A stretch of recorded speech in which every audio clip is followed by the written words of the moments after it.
वळूया पुढील बातम्यांकडे. ठाणे जिल्हाधिकारी कार्यालयात आज उपमुख्यमंत्री एकनाथ शिंदे यांच्या अध्यक्षतेखाली खरीप हंगाम आढावा बैठक झाली.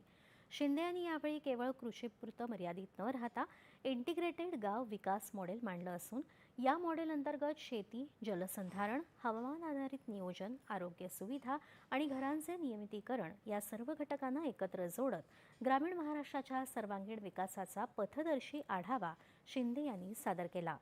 शेतकऱ्यांनी रासायनिक खतांचा वापर कमी करून सेंद्रिय आणि नैसर्गिक शेतीकडे वळावं, शेणखत आणि जीवामृताचा वापर वाढवून विषमुक्त शेतीला चालना द्यावी, तसंच रासायनिक खतांमुळे खराब झालेली जमिनीची पोत सुधारण्यासाठी कृषी विभागानं विशेष प्रयत्न करावेत, अशा स्पष्ट सूचना दिल्या आहेत.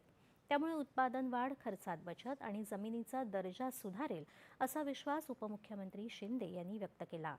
अल निनोचा प्रभाव पाहता पाण्यासाठी योग्य तरतूद करण्याच्या तसंच फणस, सुरण, जरबेरा, काळी मिरी या लागवडीला प्राधान्य देण्याच्या सूचना शिंदे यांनी या बैठकीत दिल्या.